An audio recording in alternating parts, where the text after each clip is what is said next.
صوت الاولیاء کا پیغام یہی ہے. میرے علامہ داؤدی صاحب کا بھی یہی پیغام. میرے آقا کا فرمان سنو لوگوں. سید صاحب نے حدیث مبارک کو بیان فرمایا ہے، لیکن سنو آقا نے فرمایا کلکم رائن وَكُلُّكُمْ مَسْئُولٌ عَنْ رَعِيَّتِهِ.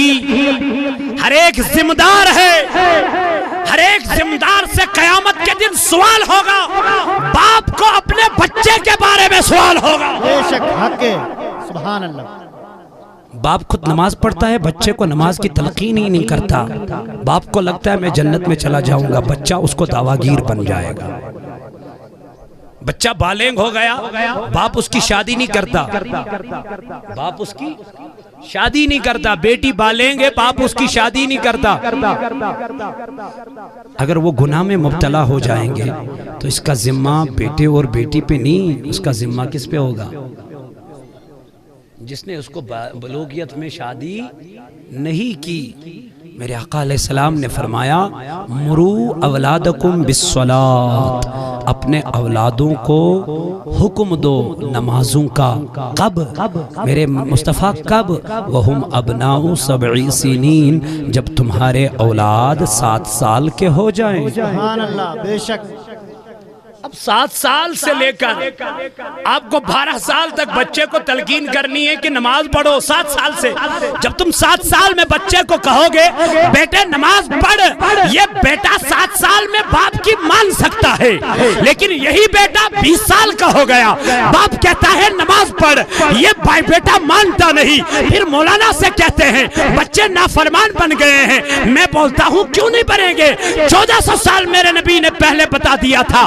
بچے 7 سال کے ہو جائے نماز کی تلقین دے دو. نعرہ تکبیر، نعرہ رسالت، مسلک اعلی حضرت. کہ آپ اپنے بچوں کو تربیت اچھی طریقے سے کرو. بڑے ہو کے یہ آپ کی تابعداری ضرور کریں گے. ان کو سمجھ میں آئے گا قرآن میں لکھا ہے وَبِالْوَالِدَيْنِ. جب اس نے قرآن پڑھا ہی نہیں، جب آپ نے اس کو تعلیم دی ہی نہیں تو ذمہ دار کون ہے؟ ذمہ دار بچہ نہیں ہے، ذمہ دار والدین ہیں. انسان کی سب سے پہلی استاد، سب سے پہلے استاد اپنے والدین ہیں. کیونکہ بچہ جب پیدا ہوتا ہے یہ باپ کی یا ماں کی گود میں ڈالا جاتا ہے. جب ماں تربیت اچھی کرے، جب ماں اپنی بیٹی کو حیا سکھائے، پردہ سکھائے، ماں صبح بیدار ہو جائے، فجر کے ٹائم پہ اپنی بیٹی کو اٹھائے، بیٹی اٹھو نماز فجر کا ٹائم ہو گیا، ابھی سوئی ہو، ابھی سوئی ہو، یہ سونے کا ٹائم ہے، یہ عبادت کا ٹائم ہے. تو آقا علیہ السلام نے فرمایا ہے جب بچہ کتنے سال کے ہو جائے، نکلتے نکلتے اس حدیث کو اپنے دل میں بٹھا کے رکھ لینا، انشاءاللہ کارآمد ہوگی.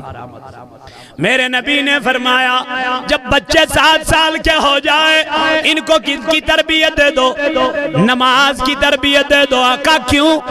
اللہ فرماتا ہے ان الصلاۃ تنہی عن الفحشاء والمنکر.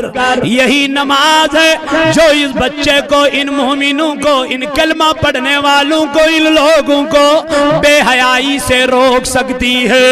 سبحان اللہ. حق ہے. یہی نماز بے حیائی سے آپ کو روک لیتی ہے.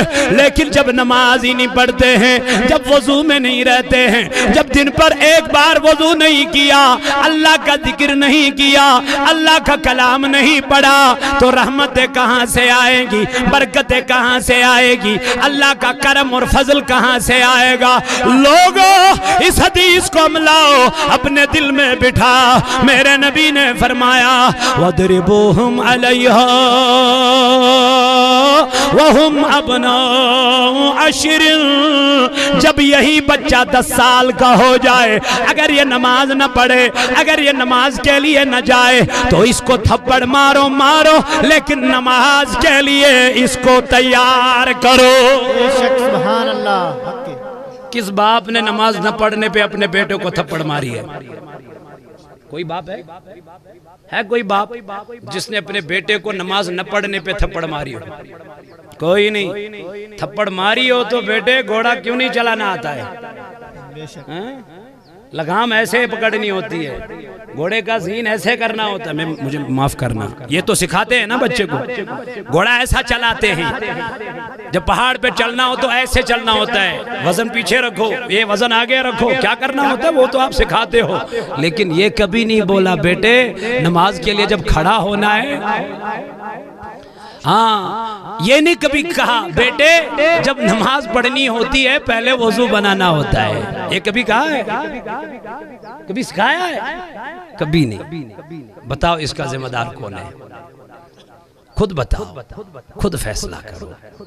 اس کے ذمہ دار والدین ہیں جو اچھی جگہ پہ اپنے بچوں کی اچھی تربیت نہیں کرتے۔ یہ ضروری نہیں ہے آپ رات دن اپنے بیٹے کو مدرسے میں ڈالو، چلو دور دراز علاقے میں آتے ہیں وہ تو رات کو بیٹھ سکتے ہیں، لیکن آپ کو تو دارالعلوم یہی ہے، اپنے بچوں کو تو صبح شام وہاں تو بھیج سکتے ہو نا، بھیج سکتے ہو نا، لیکن نہیں بھیجتے۔ باپ کو کہتے ہیں بیٹا آج درسگاہ نہیں گیا ہے، کوئی مسئلہ نہیں، کوئی مسئلہ نہیں۔ اچھا بیٹا سکول نہیں گیا، چھڑی لاؤ، چھڑی لاؤ، کیوں؟ دین اتنا سستا ہے، دین کو اتنا کمزور جانا ہے؟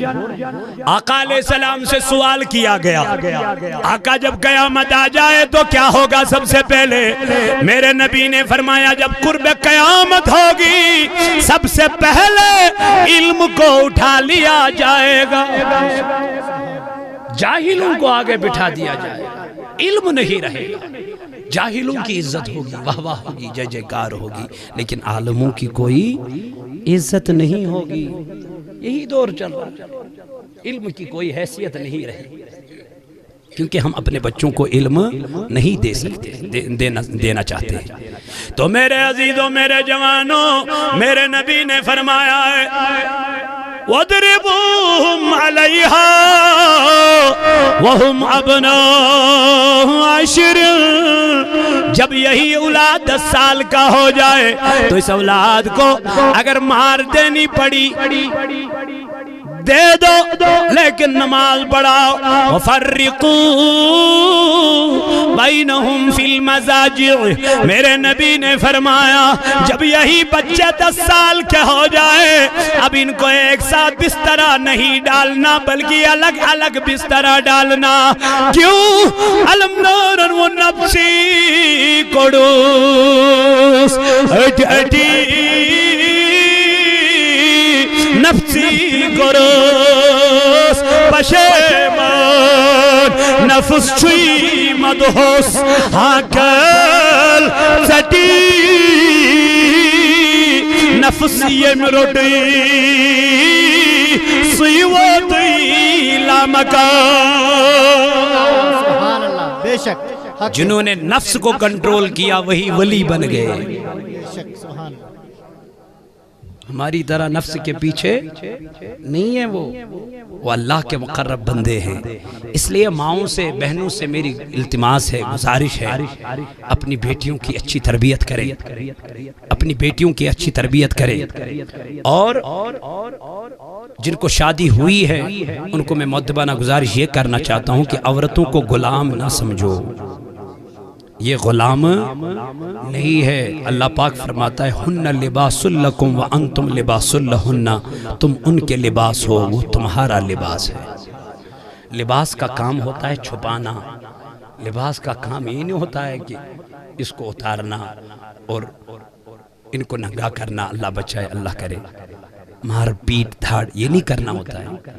عورتیں غلام نہیں ہیں، عورتوں کی عزت کرنا سیکھو، کیونکہ عورتوں کو عزت کرنا ہمارے مصطفیٰ نے ہمیں سکھایا۔ بے شک سبحان اللہ۔ اس لیے میرے عزیزوں، میرے جوانوں، میرے بزرگوں، میرے دوستوں، مؤدبانہ گزارش یہ ہے کہ اپنے بچوں کی اچھی تعلیم دے دو، اچھی تربیت دے دو۔ یہی تحریک صوت الاولیاء کا پیغام ہے، اور یہی اس کانفرنس کا پیغام ہے، یہی میرے مفتی صاحب کا پیغام ہے، اور یہی تمام علماء اہل سنت کا پیغام ہے۔ انشاءاللہ کریں گے، انشاءاللہ کریں گے، انشاءاللہ۔